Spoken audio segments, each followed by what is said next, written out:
Hello everyone, this is Anita White with Love Your Art, and we're back today with another video. Happy to have you joining us, and also thank you so much if you're a new subscriber. We really appreciate you joining in with us, and if you haven't done so, go ahead and hit the subscribe button. Also hit the notification bell so you can be informed each and every time we have a new video upload.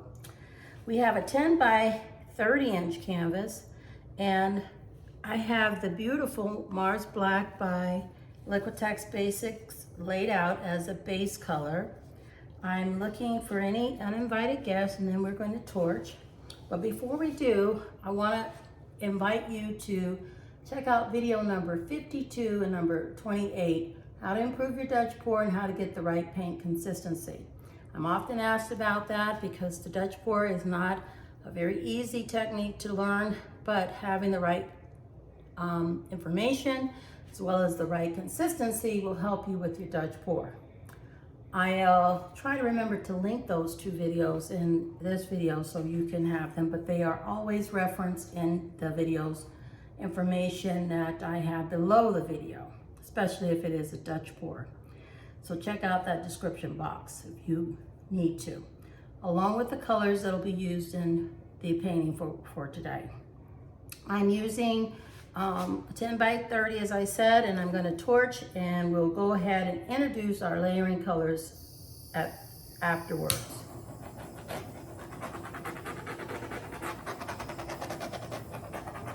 Torch to pop out air bubbles, especially with paint that's been freshly made, because it tends to have more air in it than the paints that have been sitting around. Okay, we're looking for any uninvited guests. That would be any foreign debris, anything that could cause for a less than flawless foundation. I'm using, and I hope I have enough, Arteza Bordeaux Red. I'm using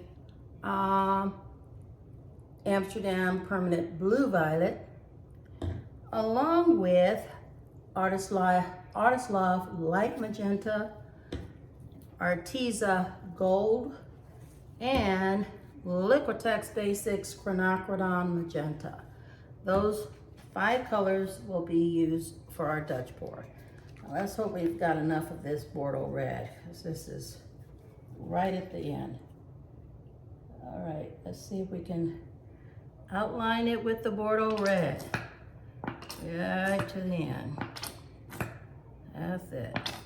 Just push it all out, whatever we can get out. That's good.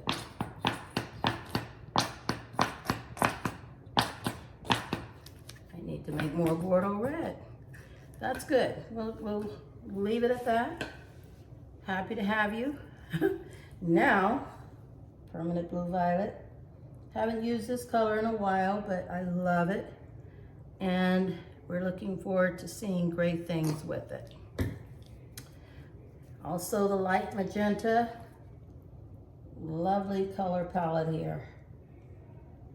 This is giving us a nice opportunity to have a Dutch pour. Put that light magenta through there really nicely. Then we have the Arteza Gold, which is so very pretty. Bringing that in also to give us a nice blend of color. We have the Quinacridone Magenta on top of that, breaking up some of that gold. Let's get it out. Sometimes these things don't want to squeeze as well as others. To give it a nice tough squeeze.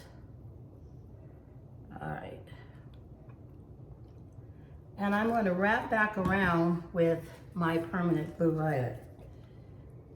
Again, that's a beautiful color that looks like it is, well, dark purple. Okay, what do we have next? Well, I think we're going to torch and just see if these colors are starting to move and what we can do to build on this.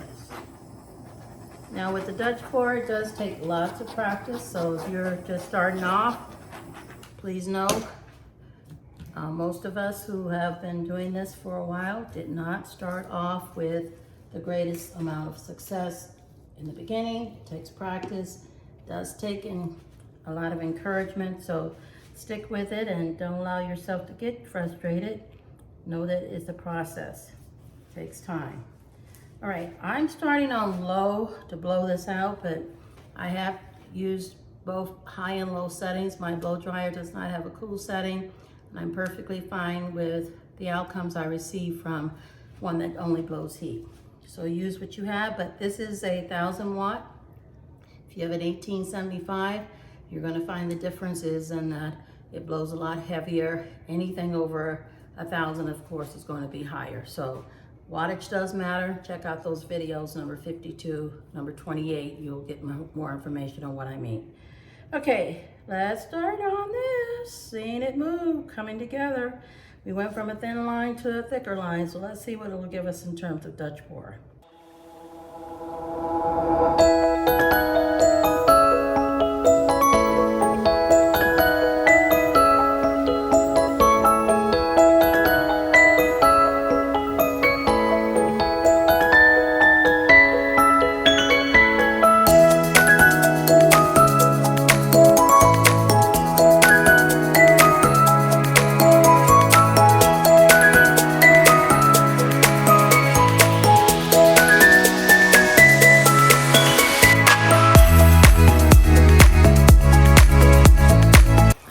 Shift this around a bit because I see the design I'm getting and I want to have the full ability of my arms to move and go into the paint the way I like to. Let's see what we can do.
Love the color palette here and how the beautiful Arteza gold is really making a statement here and helping to bring out the light magenta next to it.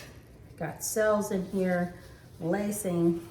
Came over a little bit on the edge here both sides. I think I want to take this part and just put black in there and not let that go over the edge there.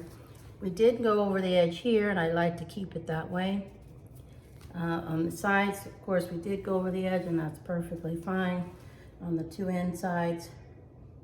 But here, I want to tap this out with just black paint, not letting that go over the edge. And that's just what I'm doing to bring that back up. Just moving that over. Getting that a push in. Okay. And wipe that off. And we'll tap that out. Keeping it right at the edge, but not over the edge. Beautiful Dutch pour. I love, love, love the color palette. I think I may blow just a little bit there. That's kind of coming this way rather than going that way. So I want to do that. These are going out, and this is kind of coming back a little bit. So if I can, I'm going to just touch that little piece up and see what that does.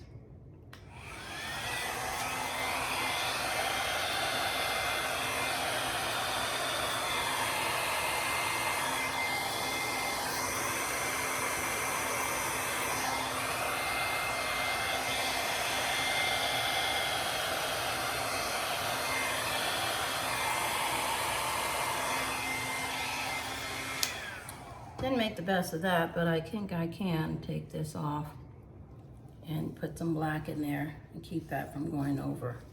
I definitely want to retain a straight flow of paint going up to that edge. And what I mean by that, if you're not aware, is that here I can see all the paint that's coming out. This has gone over a little bit. Take that off. And all the other pink areas have also a nice straight push out to the end. Sometimes you have to make adjustments if you don't get it all right the first time, and that's fine. There's no right or wrong to that. You just get it to where you can be satisfied with your outcome. I think that's part of the problem we have with Dutch pours in particular. Sometimes you get it the very first shot, everything goes through beautifully. Other times you have to put some extra muscle to it and make some adjustments. And I'm doing that, and that's okay. It's a beautiful Dutch pour, and I'm wanting it to really be its absolute best, so I'm giving it that extra touch. Okay, let's see.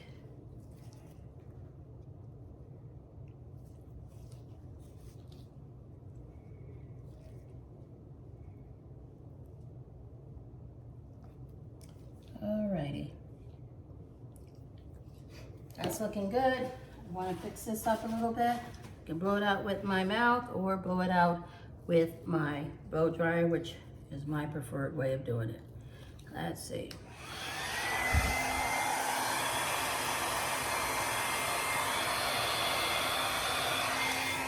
I think what I have is a little bit too much paint that's gotten a little bit too heated. So what I'm doing is just take this paint on top,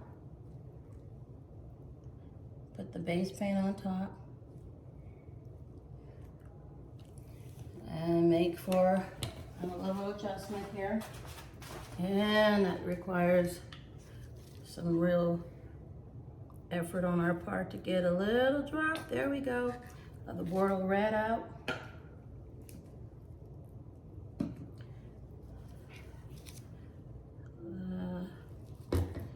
Maybe a little bigger than what we thought. But we're going to give this another shot just in this petal area.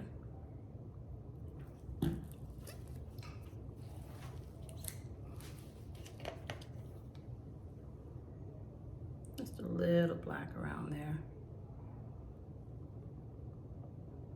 Okay. All right. It's monitoring adjusting time. This is going to probably be a little darker than the other ones, and that's okay. We'll see what happens. We'll work with it.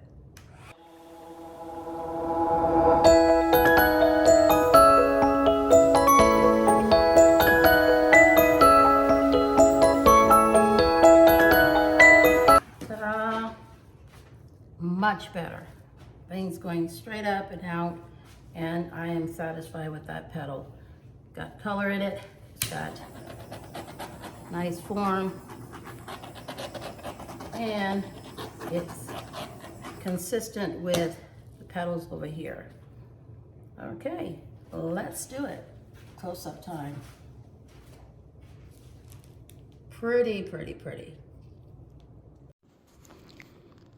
All right, here we are with the close-up of this 10 by 30 inch canvas, and I just want to say that as I was preparing to bring you in for a close-up, I realized there's some areas that I wanted to open up more. So what I did is I actually opened up these negative space areas here, just blew those out with my mouth, and you can see that negative space is inside and outside now in each of these areas with a little bit more depth.